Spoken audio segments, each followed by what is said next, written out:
오늘 이제 성품 시리즈 27번째 시간으로요. 지금 쓰실 수 있는 사람이란 제목으로 말씀을 전하겠습니다. 우리가 신앙생활 하다 보면요, 이런 생각을 할 때가 있습니다. 하나님은 왜 저 사람을 쓰실까? 왜 저 사람이 그 일을 맡지? 이런 생각들. 저 사람은 나보다 성경 지식이 많은 것 같지도 않고, 신앙 연수가 짧아 보이는데, 그렇다고 특별한 재능이 있는 것 같지도 않은데, 왜 주님은 저 사람을 쓰실까? 이런 생각입니다. 솔직히 이런 생각은 한 번쯤은 해보셨을 겁니다. 근데 이 질문 속에 오랫동안 붙들고 있는 아주 중요한 오해 하나가 숨어 있습니다. 우리는 하나님께서 사람을 쓰실 때 그 사람의 능력이나 학위나 말솜씨 같은 것을 기준으로 보신다고 생각합니다. 근데 성경은 단 한 번도 하나님께서 재능이 뛰어난 사람, 유능한 사람을 먼저 찾으신다고 말씀하신 적이 없습니다. 오늘 본문에 보시면요, 말씀하십니다. 내가 누구를 보내며 누가 우리를 위하여 갈까? 말씀하십니다. 주님께서 이사야에게 하신 질문은요, 누가 똑똑한지, 누가 학위를 가지고 있는지, 누가 말을 잘하는지 그런 질문이 아니었습니다. 하나님은요, 하나님을 물으셨습니다. 누가 갈 것인가? 누가 갈 것인가? 누가 지금 응답할 수 있는가? 그런 질문이었습니다. 이 질문에 대해서 대언자 이사야는요, 그 앞에 어떤 조건도 달지 않았습니다. 주님, 제 일정 좀 보고요. 지금은 좀 바쁩니다. 조금 더 준비하고 나서요. 이런 말 하지 않았습니다. 이사야는 즉시 내가 여기 있나이다, 나를 보내소서라고 반응했습니다. 이 그건 마치요, 전쟁터에서 상관의 명령을 기다리는 병사와 같습니다. 이런 거예요. 제가 여기 있습니다. 명령만 내려주십시오. 즉시 움직이겠습니다. 이런 자세죠. 이것이 바로 하나님께서 찾으시는 사람의 태도입니다. 그래서 오늘 설교 제목을 하나님께서 지금 쓰실 수 있는 사람으로 정했습니다. 이 표현을요, 영어로 말하면 주님께서 쓰시는 사람의 조건은요, available 한 사람입니다. 즉, 주님께 쓰임받을 수 있는 상태로서 자신을 부인하고 이 말씀에 순종할 준비가 된 사람이 바로 available 한 사람입니다. 여러분, 하나님은요, 오늘도 자신의 쓸 사람을 찾고 계십니다. 이 질문은 이사야 시대에만 던진 질문이 아닙니다. 하나님은 오늘도 이 예배당 이곳에서 우리 모두를 향해 말씀하십니다.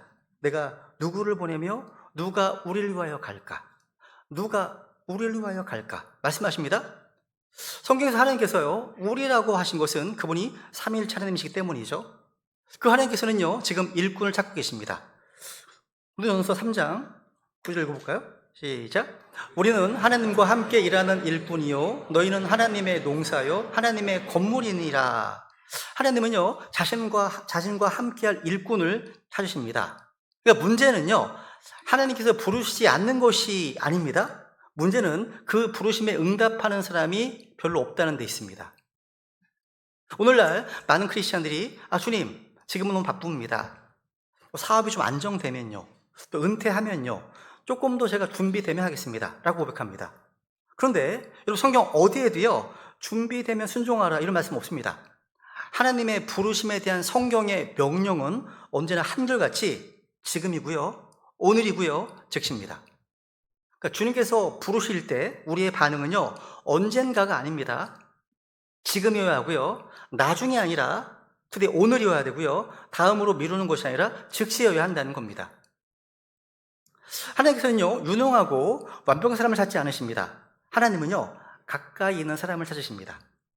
하나님은요, 시간이 많은 사람을 찾지 않으십니다. 하나님은요, 바쁘더라도 yes sir 라고 순종할 수 있는 사람을 찾으십니다. 여러분, available 하다는 것은요, 헌신 이전의 성품입니다. 사역 이전의 태도예요. 하나님은요, 많은 사람을 부르시지만 그 부르심에 바로 응답하는 자만 사용하십니다. 주님께서 오늘 이 시간 우리에게도 동일한 질문을 던지고 계십니다.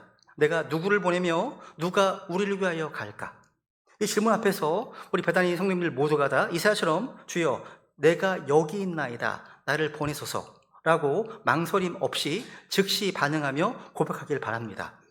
그렇다면 이제 본론 들어가서요, 먼저 이 available이라는 단어 좀 구체적으로 설명해 보겠습니다.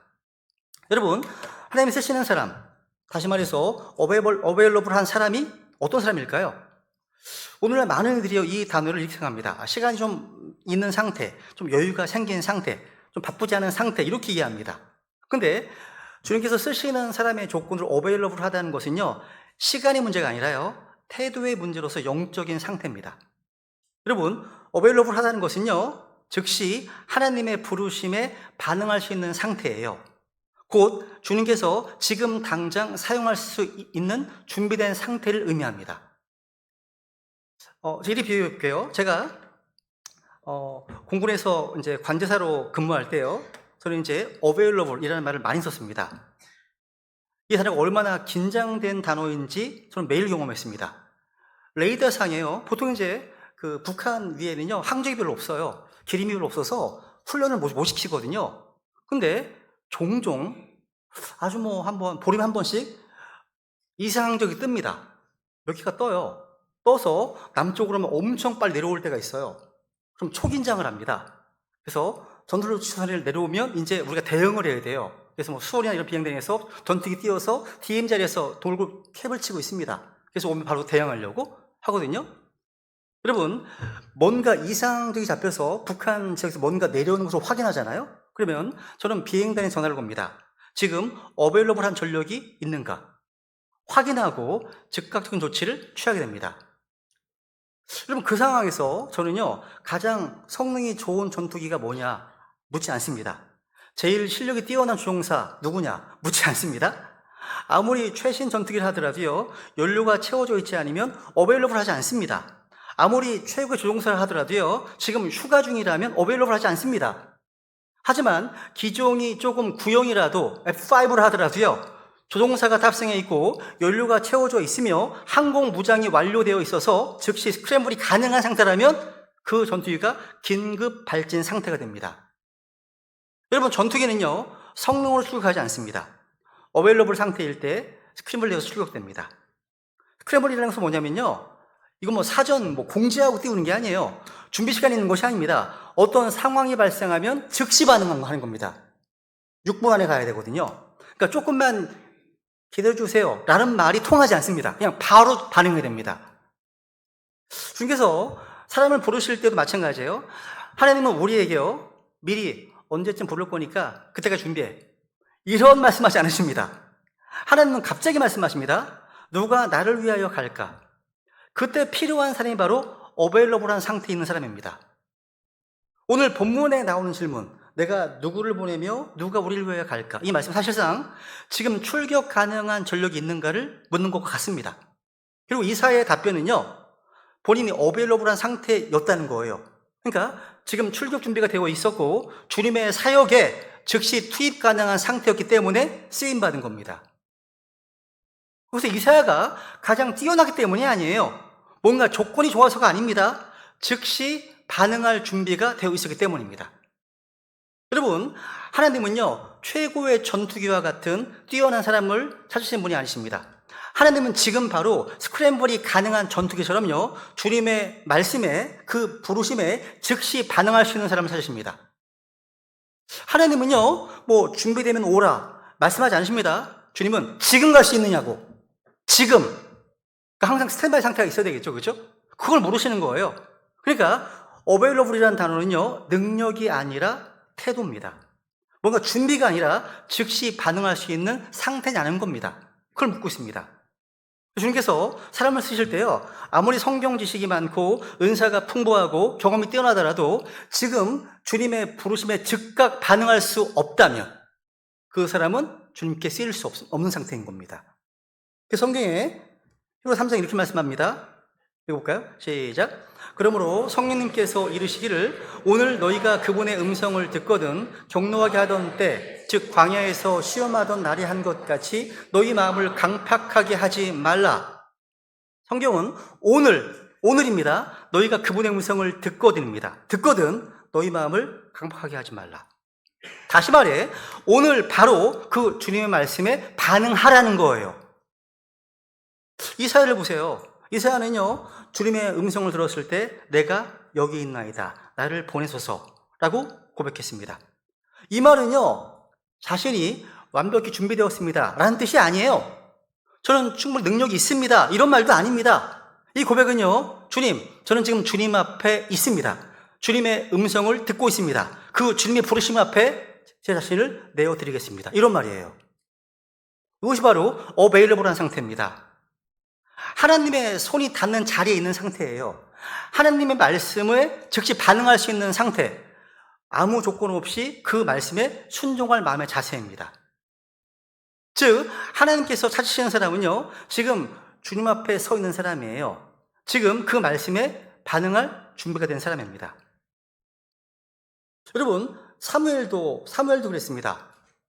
사무엘상 3장에 보시면요, 주께서 사무엘을 부르실 때 사무엘이 이렇게 응답하죠. 그죠? 말씀하옵소서 주의 종이 듣나이다. 따라해보세요. 말씀하옵소서 주의 종이 듣나이다.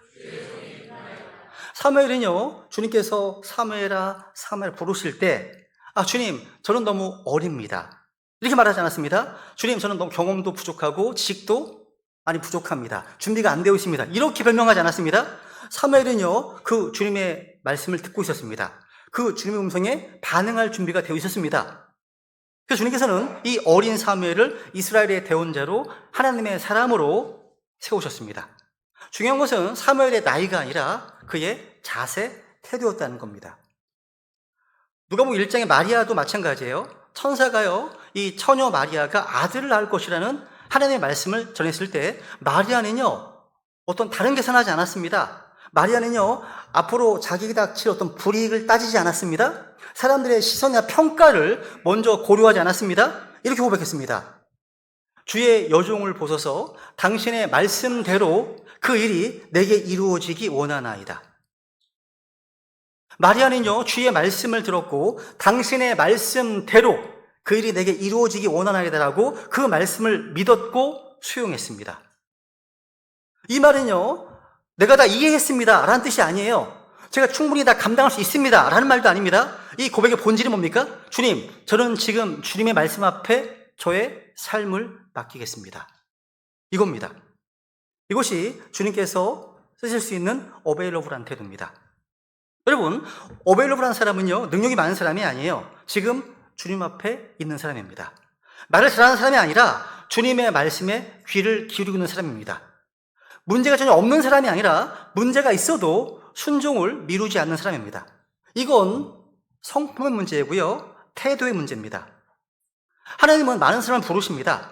근데 그 부르심에 즉시 반응하는 사람을 사용하십니다. 그래서 오늘 이 말씀 앞에서 우리 스스로에게 정직하게 한번 물어보면 좋겠습니다. 나는 주님께 어베일러블한 사람인가? 주님께서 오늘 나를 부르신다면 나는 즉시 yes sir 라고 말할 수 있는 사람인가? 아니면 언제나 이유를 대고 뭔가 상황을 따지고 순종을 미루는 사람인가? 한번 돌아보십시오. 이제 두 번째로 가겠습니다. 하나님이 사용하신 사람은요, 완벽한 사람이 아니라 주님께 가까이 있는 사람입니다. 가까이 있는 사람 쓰십니다. 하나님은요, 가장 잘난 사람을 찾지 않으십니다. 하나님은요, 가장 준비가 잘 된 사람을 찾지 않으십니다. 주님이 찾으시는 사람은요, 지금 그 자리에 있는 사람입니다. 하나님의 손이 닿는 거리에 있는 사람이죠. 하나님의 말씀과 하나님의 부르심에 즉시 반응할 수 있는 그 자리에 있는 사람입니다. 성경이 이렇게 말씀하시네요. 하나님께 가까이 가라. 그러면 그분께서 너희에게 가까이 오시리라. 여러분, 하나님께 가까이 있다는 것은 단순히 교회 예배에 와 있다는 뜻이 아닙니다. 하나님 가까이 있다는 것은요, 마음과 태도가 하나님을 향해 열려있는 상태이고요, 주님의 그 말씀에 언제든 반응할 준비가 되어 있는 상태를 말합니다.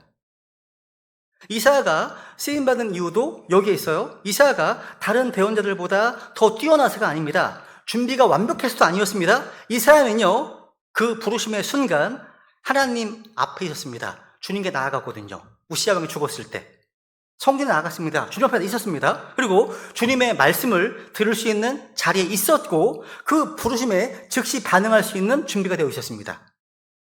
그래서 하나님은 그를 사용하신 거예요. 주님께 가까이 있었다는 거예요. 그죠? 여러분, 그런 적 없으세요? 저는요, 별로 기술이 없어요. 뭐 가는 것도 어려워요, 사실. 저희 집에 액자 하나를 걸어야 하는데요, 막상 망치를 찾으려 하니까 안 보이더라고요. 공부하면 하는데 또 망치가 나오지 않습니다. 그런데 현관문 옆에 우리 애가 벗어놓은 튼튼해 보이는 운동화 한 짝이 눈에 들어왔습니다. 어차피 못을 한두 번 박으면 되는 거 아니야? 생각해서 그 운동화를 들어서 못을 박았습니다. 이렇게 해요. 박았습니다. 그러니까 신발로 못을 박은 거예요. 또 이런 경험도 있어요. 뭐냐면 의자 다리가 흔들려요. 삐걱삐걱 소리가 나요. 나사를 좀 조여야 합니다. 그런데 드라이버가 안 보이네. 자, 애들이 그 자리에 안 나요. 저도 그런 적이 있지만 그렇습니다. 찾다 보니까요, 식탁에 과일 깎던 칼이 하나 보였어요. 결국 그 칼 끝으로 나사를 억지로 돌립니다. 여러분, 제가 왜 그렇게 했습니까? 운동화가 망치보다 더 좋아서요? 아닙니다. 칼이 드라이버보다 더 정확했어요? 아닙니다. 그것들이 내 눈에 보였기 때문이에요. 저에게 가까이 있었기 때문이에요. 되는 거예요. 때는 이건입니다. 그러니까 손이 어떤 닿는 곳에 있었고 당장 사용할 수 있었기 때문입니다. 주님도 마찬가지입니다.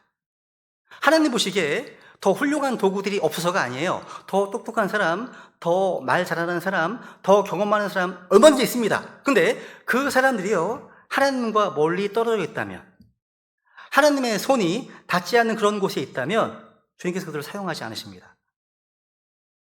주께서는 지금 쓰시는 사람은요, 완벽히 쓰시는 것이 아니라 가까이 있어서 쓰이는 겁니다. 재능이 뛰어나서가 아니라 주님의 부르심 앞에 가까이 서 있기 때문입니다. 여러분, 신발이 망치보다 좋아서 쓰임받는 게 아닙니다.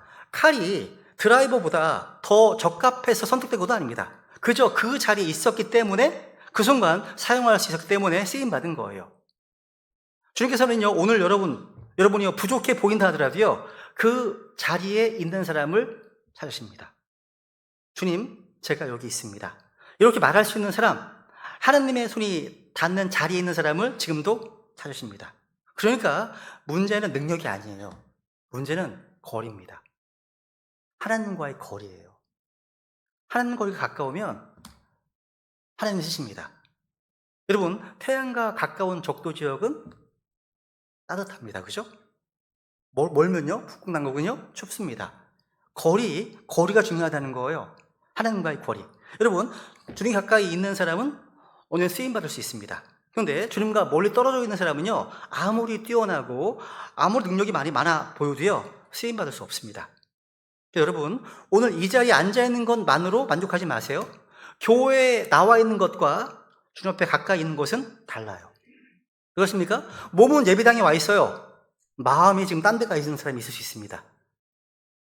제가 한 10년 넘게 여기 서 있다 보니까요, 보여요, 그게요. 저보고 날 쳐다보고 있는데 눈빛이 되게 흐려. 멍해요. 날 보고는 있어. 근데 멍한다고, 그냥 이거 딴 생각하시는 것 같은데. 이게 보일 때가 있어요. 네. 그러면 안 됩니다. 그러니까 몸은 여기 와 있는데 마음은 여전히 세상으로 멀리 가버린 사람이 있을 수 있다는 거죠. 그런 상태라면 주님 보시기에 어베일러블한 상태가 아닌 겁니다. 여러분, 오늘 이 말씀 앞에 스스로 한번 물어보십시오. 정직하게. 나는 하나님께 얼마나 가까이 있는 사람인가요? 주님이 오늘 나를 부르신다면 나는 그 부르심을 즉시 들을 준비가 되어 있는가? 그런 들을 수 있는 거리에 또 있는가? 아니면 늘 좀 멀리 떨어져 있어가지고 여러 번 불러도 기어다! 사기나 불러도 여러 번 불러도 반응하지 못하는 그런 거리에 있지 않으십니까? 하나님은요, 자신과 가까이 있는 사람을 사용하십니다. 세 번째로 하나님은요, 바쁜 사람을 사용하십니다. 여기까지 말씀을 드렸다면 또 하나의 중요한 오해가 하나 있어요. 많은 크리스천들이 이렇게 생각하더라고요. 주님께 쓰임 받으려면 시간이 많아야 한다고요. 너무 바쁘면 안 된다고요. 여유가 좀 생기고 형편이 좀 나아지면 그때 헌신하겠다 이렇게 얘기합니다. 근데 여러분, 성경은 단 한 번도요, 주님께서 한가한 사람을 부르신 적이 없습니다.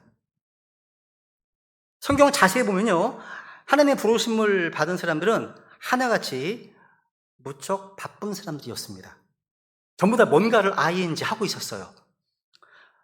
사역자들에게 이제 필독스로 추천하는 책이 있는데, 이 Preacher and His Preaching이라는 책이 있습니다. 알프레드 깁스라는 목사님 쓴 책인데요, 설교자와 그의 설교라는 책입니다. 이 책에 보시면 챕터 1에 하나님 부르심을 받은 사람들은 결코 할 일이 없이 시간을 보내는 사람들이 아니었다는 거예요. 그러니까 모두가 바쁜 사람들이었다는 거예요. 여러분, 모세를 보세요. 모세는요, 광야에서 아무 일도 하지 않고 앉아있다가 부르심 받은 게 아닙니다. 모세는요, 장인의 양떼를 치며 성실하게 하루하루 책임을 감당하고 있었던 사람이었습니다. 엘리사가 부름받을 때도 마찬가지죠. 여러분상 19장에 보시면요, 엘리사는 밭을 갈고 있었습니다. 12교류의 소를 앞세우고 쟁기를 잡은 채 땀을 흘리며 일하고 있었습니다. 그때 부름받았습니다. 그러니까 하나님은요, 놀고 있던 엘리사? 아닙니다. 쉬고 있던 엘리사를 부르신 게 아니라 손에 쟁기를 잡고 있던 엘리사를 부르셨습니다. 베드로와 요한은 어떻습니까? 그들은요, 그물을 씻고 있었습니다. 하루 일과를 마치고 정리하는 중이었습니다. 근데 중에서 그때 부르십니다. 나를 따르라. 내가 너희를 사람들을 낚는 어부가 되게 하겠다. 그 순간 그들이 즉시 자기들의 그물들을 버려두고 그분을 따르니라 말씀하십니다. 베드로와 요한은요, 고기 잡는 일로 하루를 보내던 중에 주님의 부르심을 받았습니다.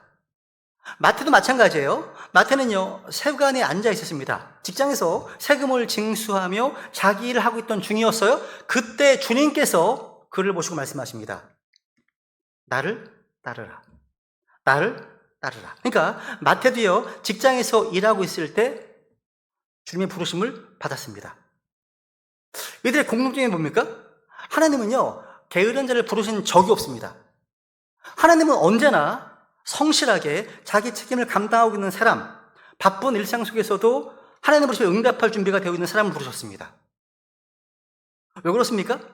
바쁜 사람은요, 이미 검증된 사람이기 때문이에요. 성경이 말씀하십니다. 잠언 22, 29절 읽어볼까요? 시작. 자기 업무에 부지런한 사람을 내가 보느냐? 그는 왕들 앞에 설 것이요 천한자들 앞에 서지 아니하리라. 자기 업무에 부지런한 사람이요, 왕들 앞에 선다는 것은요, 능력을 인정받아서 더 나은 자리로 가는 것을 말하겠죠. 요셉이나 다니엘이나 아니면 모르드게 같은 사람들, 이런 일이 분복이 됩니다. 여러분, 바쁜 사람은요, 책임감을 아는 사람입니다. 바쁜 사람은요, 시간을 관리할 줄 아는 사람입니다. 그리고 무엇보다 중요한 것은요, 바쁜 사람은요, 우선순위를 조정할 줄 아는 사람이라는 사실입니다. 주님께 쓰임받는 사람은요, 시간이 많은 사람이 아닙니다. 주님께 쓰임받는 사람은요, 하나님을 위해서 시간을 리디닝, 되찾는 사람이고요, 시간을 만들어내는 사람입니다. 하나님을 위해서. 근데 오늘 많은 성도들이 바쁘다는 것을 핑계로 순종을 미룹니다. 여러분, 바쁜 것 자체는 문제가 아닙니다. 오히려 바쁨은 오히려 주님께서 부르실 수 있는 자격이 됩니다. 진짜 문제는요, 그 바쁨 속에서 하나님께서 몇 번째 자리에 계시느냐는 겁니다. 우선순위에서. 주님께 쓰임받는 사람은요, 바쁜 와중에도 주님 앞에 무릎 꿇는 사람입니다. 바쁜 와중에도 말씀 앞에 자신을 내려놓는 사람입니다. 그리고 바쁜 와중에도요, 주님, 제가 하겠습니다 라고 말할 수 있는 사람입니다. 이런 사람이 바로 주님께 어베일러블한 사람입니다. 여러분, 우리는 정말 시간이 없어서 순종하지 못하는 걸까요? 아니면 순종할 윌링 마인드라 하죠? 그 순종할 의지, 마음이 없어서 시간이 없는 것처럼 말하는 걸까요? 주님께 쓰임받는 사람들은요, 바쁨 속에서도 주님의 부르심을 우선순위 맨 위에 올려놓았습니다. 그들은요, 자신들의 일정표를 주님께 맞추었지 하나님을 자신의 플랜에 끼워놓지 않았습니다. 하나님은 오늘도 바쁜 사람을 찾고 계십니다. 근데 단순히 바쁘기만 한 사람을 찾으시는 것이 아닙니다. 바쁜 가운데서도 하나님의 말씀에 반응할 준비가 되어 있는 사람, 바쁜 가운데서도 주여 제가 여기 있습니다 라고 말할 수 있는 사람을 찾고 계십니다. 게으른 사람은요, 주님께 쓰임받지 못합니다. 근데 바쁘다는 이유로 주님의 부르심을 외면하는 사람도 역시 쓰임받지 못합니다. 우리 하나님은 가까이 있는 사람, 또 바쁜 사람을 부르시고 사용하십니다. 출애굽기 4장 10절에 보시면요, 모세가 이렇게 반응합니다. 4장 10절 읽어볼까요? 시작. 모세가 주께 이르되 오 내 주여 나는 말에 능하지 못하나이다.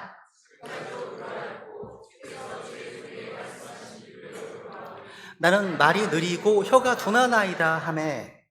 우리 흔히 모세를 이스라엘의 위대한 목자 또 리더로 기억합니다. 그렇죠? 그런데 하나님의 부르심을 처음 받았을 당시의 모세는요, 결코 대단한 사람이 아니었습니다. 그 스스로 이렇게 평가했잖아요. 자신을요.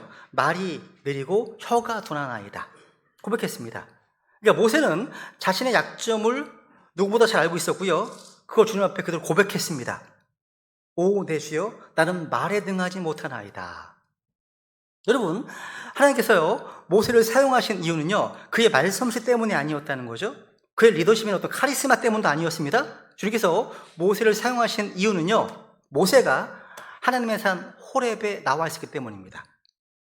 모세는 광야 한복판에서 양을 치는 평범한 목자였지만 주님의 임재 앞에 있었고 주님의 음성을 들을 수 있는 그런 거리에 있었습니다.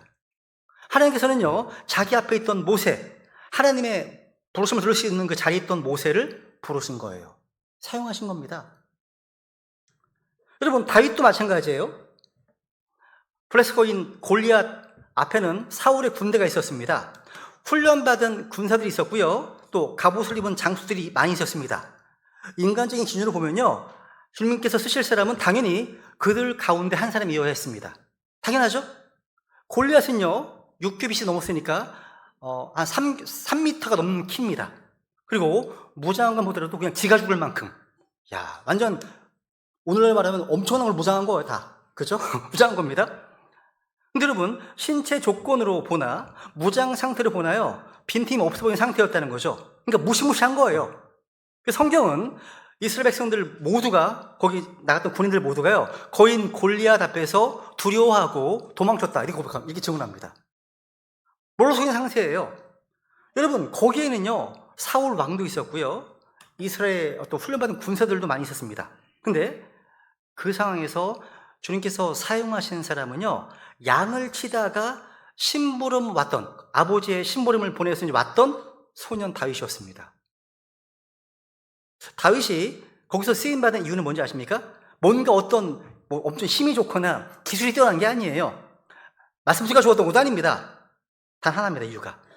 그는 그 자리에서 주님의 이름이 모욕당하는 것을 그냥 넘길 수가 없어요. 참을 수가 없습니다. 즉시 믿음으로 반응할 준비가 되어 있는 겁니다. 그러니까 주님과 엄청 거리가 가까운 상황이에요. 하나님과 함께 걸었던, 주님을 사랑했던 사람이었다는 거죠. 그죠? 한번 이렇게 합니다. 다윗이 이렇게 고백합니다. 한번 읽어볼까요? 시작. 다윗이 자기 옆에 있는 사람들에게 말하여 이르되, 이 블레셋 사람을 죽여 이스라엘에게서 치욕을 제거하는 사람은 무슨 대우를 받겠느냐? 이 할례 받지 않은 블레셋 사람이 누구이기에 그가 살아계시는 하나님의 군대에 도전하느냐 하니. 와, 여러분, 하나님은요, 두려움에 사로잡혀서 물러서 있는 군인들을 사용하지 않으셨습니다. 주님의 명예를 위해서 즉시 믿음으로 반응할 준비가 되어 있었던 다윗을 사용하셨습니다. 다윗을요? 어린 다윗입니다. 그러니까 아직 군대 갈 수 없는 나이였거든요. 신분을 간 거였습니다. 여기서 이 어린 다윗만이 주님 앞에서 어베일러블한 상태에 있었다는 거예요. 달리 다윗은요, 골리앗의 그 위세에 두려워 떠는 것이 아닙니다. 오히려 주님을 모욕하는 그의 오만에 대해서 분노했어요. 이스라엘 군대는요, 하나님을 모욕하는 것에 대한 분노보다 골리앗의 위세에 대한 공포가 더 컸기 때문에 아무 대응도 못하는 거예요. 골리앗은요, 다른 이스라엘 병사들에게는 공포의 존재였지만 다윗에게는 어떤 존재냐면 하나님을 모독하는 괘씸한 존재였다는 거죠. 그 다윗은 오히려 골리앗을 향해서 전의를 불태우게 되었습니다. 이것은 다윗이 그만큼 하나님과 가까이 있었고요, 주님을 사랑했기 때문입니다. 하나님은 바로 다윗 같은 사람을 통해서 역사하십니다. 영적으로 너무나 어두운 이 시대에 주님께서는요, 자신의 영광을 위해서, 주님의 명예를 위해서 담대히 싸울 다윗 같은 사람을 찾고 계십니다. 우리가 바로 그 부르심에 응답해야 됩니다. 하나님은 오늘 동일하게 말씀하십니다. 오늘도요, 내가 누구를 보내며 누가 우리를 위하여 갈까? 이 질문은요, 지금 우리가 응답할 수 있는가를 묻는 질문입니다. 하나님은 언제나 즉시 반응한 사람을 통해서 역사를 이루고 오셨습니다. 이제 우리는 마지막으로요, 한 가지 더 분명히 하고 싶습니다. 이 즉시 반응해야 하는 문제는요, 우리 성도들의 헌신이나 사역의 문제만이 아닙니다. 이것은 영원한 구원과도 직결된 문제입니다.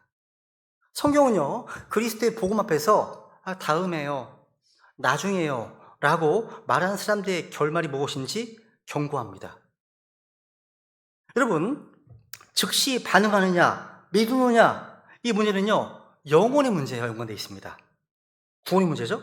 한번 고린도서 6장 2절을 볼까요? 성경이 이렇게 엄중하게 경고합니다. 읽겠습니다. 시작. 그분께서 이르시되 내가 받아주는 때에 내가 네 말을 들었고 구원의 날에 내가 너를 구조하였노라 하시니라. 보라, 지금이 그분께서 받아주시는 때요. 보라, 지금이 구원의 날이니라. 성경은요, 이 복음에 대해서 언제나 지금이라고 분명히 말씀하십니다. 언젠가가 아닙니다. 다음에, 나중에가 아닙니다. 여유가 생기면 또 아닙니다. 지금입니다. 지금인 거예요. 근데 오늘 이 시대에 많은 사람들 복음 앞에서 지금은 좀 바쁩니다. 아니면 아직 준비가 안 됐습니다. 다음에 듣겠습니다. 또는 조금 더 생각해 보겠습니다. 나중에요. 이렇게 반응합니다. 진짜 답답해요. 그 자리에서 예스면 예스, 노하면 좋겠는데 이런 분들이 대부분이시더라고요. 이 사람들은요, 복음을 노골적으로 거부하는 사람들이 아니었어요. 오히려 복음에 대해서 뭔가 보류하고 있는 사람들이었습니다. 근데 여러분, 복음을 보류하는 것은요, 결국 복음을 거부하는 것과 다르지 않습니다. 왜냐면요, 복음은요, 지금 받아들이지 않으면 영원히 받아들일 수 없기 때문입니다. 성경 분명히 경고합니다. 잠언 27장 1절입니다. 읽어볼까요? 시작. 너는 내일을 자랑하지 말라. 하루 동안에 무슨 일이 일어날지 내가 알지 못하느니라. 아니, 세상 사람들도요, 사람은 한 치 앞을 볼 수 없다, 이런 말을 합니다. 그죠? 우리가 1분 앞의 사정만 알아도요, 각종 사건, 사고로부터 죽지 않을 겁니다. 1분 앞만 알아도요. 사람들은요, 내일을 전혀 알지 못하지만 내일도 오늘과 같을 것이라 생각합니다. 아니면 더 나을 것이라고 생각하며 삽니다. 그런데 우리는 내일을 보지 못한 채 죽을 수도 있습니다. 그래서 우리는 내일을 자랑하지 않습니다. 여러분, 어리석은 부자의 비유 기억하시죠? 이 부자는 여러 해 동안 쓸 많은 물건을 쌓아놓았습니다. 쟁여뒀습니다. 그러면서 네 호나 평안히 쉬고 먹고 마시고 즐거워하자 고백했습니다. 그런데 이 어리석은 부자의 결론을 기억하십니까? 주님 이렇게 말씀하십니다. 너 어리석은 자야, 이 밤에 내가 네 혼을 내게 요구하리니 그러면 네가 예비한 그것들이 누구의 것이 되겠느냐 말씀하십니다. 주님은요, 그날 밤에 그 부자의 혼을 취해가셨습니다. 여러분, 그럼 그 부자가 남겨놓은 재산은 누구 것이 되겠습니까? 오늘 죽을지도 모르고 그 부자는요, 자신의 노후 계획을 세운 거죠. 자신의 미래를 풍성히 준비했는데 영혼을 준비하지 못한 이 부자는 그날 밤 죽고 말았습니다. 이게 슬픈 비극 아닙니까? 그죠? 우리 시대에요, 아침에 아이들이 등교하러 나갑니다. 집을 나섭니다. 출근합니다. 다녀올게 라고 말을 하는데 그날 집으로 돌아오지 못한 사람들이 무척 많습니다. 뭔가 사고가 터진 거죠. 우리는요, 내일이 아니라 오늘입니다. 오늘 해야 할 일을 오늘 해야 됩니다. 여러분, 내일이 아니라 오늘, 지금 바로 해야 될 가장 중요한 일은요, 주 예수 그리스도를 믿는 일입니다. 성경은 말씀하십니다. 보라, 지금이 그분께서 받아주시는데요, 보라, 지금이 구원의 날이니라 말씀하십니다. 보라, 지금이 그분께서 받아주시는 때라고 말씀하십니다. 하나님은 지금 누구나 초청하십니다. 아무나 다 오라고 하십니다. 주님의 초청에는요, 제한이 없습니다. 자격이 없어요. 누구나 다, 전부 다, 모든 사람입니다. 성경 말씀하시잖아요. 수고하고 무거운 짐진 모든 자들아, 너희는 내게로 오라. 내게로 오라. 내가 너에게 안식을 주리라 말씀하십니다. 왜? 지금이 바로 받아주시는 때이기 때문입니다. 지금은 구원의 날입니다. 이 구원의 복음을 듣고 예수님을 자신의 구원자 주님으로 마음으로 온 마음을 믿기만 하면 누구나 구원을 받을 수 있습니다. 여러분, 지옥은 어떤 사람들이 가는 곳입니까? 지옥은요, 이 땅에서 복음을 한 번도 들어보지 못한 사람들만 가는 곳이 아니에요. 오히려 지옥은요, 이 땅에서 복음을 여러 번 들었지만 늘 다음에요, 나중에요 라고 말하면서 미루다가 결국 복음이 응답하지, 믿음으로 응답하지 않는 사람들로 가득 찬 곳입니다. 지금 그런 곳이에요. 지난주에도 교회에서 월요일날 상담을 했는데 이런 분과 만난 거죠. 가슴이 답답하더라고요. 다음으로요, 나중에요. 계속 그렇게 하시더라고요. 어떻게 할 수가 없더라고요. 여러분, 이들은요, 복음을 부정한 건 아니잖아요. 거절한 것도 아닙니다. 단지 믿었을 뿐입니다. 근데 바로 그 미뤘다는 것, 그 미움이요, 영혼을 결정해버린 겁니다. 그들은요, 이렇게 예배당에 앉아본 적도 있습니다. 말씀을 들은 적도 있었고요. 마음이 찔렸던 순간도 있었습니다. 근데 그때마다 그들은 예수님을 자신의 구원자와 주님으로 믿겠다고 결단하지 않았습니다. 다음 미루었습니다. 그리고 결국 그들이 항상 말하던 나중에는 믿겠습니다. 나중에는 이 말이 끝내 오지 않았습니다.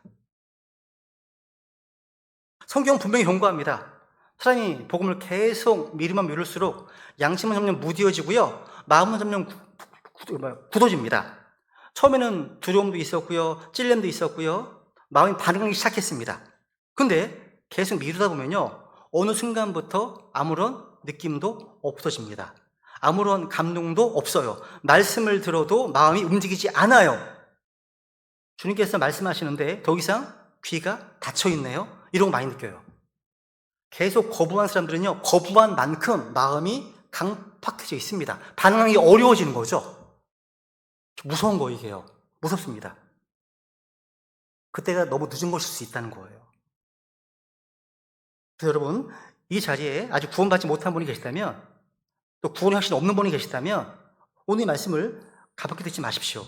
주님께서 오늘 여러분의 마음을 두드리고 계시다면, 이건 우연이 아닙니다. 그것은 하나님의 은혜이고요. 동시에 마지막 기회가 될 수도 있는 부르심입니다. 하나님은요, 언제나 부르시는 분이시지만 영원히 부르시는 분은 아니십니다. 더 이상 말씀하지 않으실 때가 옵니다. 오늘 거절하면 내일이 없을 수도 있습니다.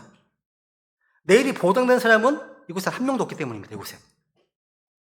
여러분, 지금 결단하십시오. 오늘 응답하십시오. 언젠가가 아니라 오늘입니다. 조금 더 생각해 보겠다가 아니라 지금 믿겠습니다. 결단하는 겁니다. 예수님을 자신의 구원자와 주님으로 받아들이는 결단은요, 내일 해야 될 일이 아닙니다. 바로 오늘, 지금 이 순간에 이루어야 합니다. 이 한 번의 결단이요, 여러분의 영혼을 완전히 바꾸어 놓을 것입니다. 그리고 구원받은 성도들에게도 이 말씀 동일하게 적용됩니다. 우리가 하나님의 부르심 앞에서 늘 다음에요, 나중에요 라고 고백한다면 우리는 평생 교회만 다닐 뿐, 처치 고어죠, 교회만 다닐 뿐 주님께 제대로 쓰임받지 못한 채 인생을 허비할 수 있습니다. 그럼 안 됩니다. 우리 하나님께서는요, 게으른 자를 부르시는 분은 아니시지만 바쁨을 핑계로 순종을 미루는 자도 사용하지 않으십니다. 이제 말씀을 정리하겠습니다. 오늘 이 설교는요, 어떤 특별한 사역자나 헌신자들을 위한 말씀이 아니에요. 이 말씀은 지금 이 자리에 있는 모든 사람, 여기 계신 한 분 한 분을 향한 주님의 부르심입니다. 하나님은 지금 동일하게 말씀하십니다. 내가 누구를 보내며 누가 우리를 위하여 갈까? 이 질문은요, 지금 내가 부를 때 누가 즉시 응답할 것인가를 묻는 질문입니다. 그래서 주님께 쓰임받는 것은요, 능력의 문제가 아니라 태도의 문제입니다. 지금 즉시 사용 가능한가 물으십니다. 그래서 우리 배당 성들 모두가요, 주님 앞에서 이렇게 고백하시기 원합니다. 주님, 제가 여기 있나이다. 나를 보내소서. 주님, 제가 바쁘지만 주님께 즉시 반응하겠습니다. 우리 이 시간 우리 배당 씨들 모두가요, 주님께서 부르실 때 더 이상 미루지 않고 하나님 보시기에 어베일러블한 그런 자로서 주님께 쓰임받는 삶을 살겠다고 결단하시는 이 시간 주님께 은혜를 구하겠습니다. 기도하시겠습니다.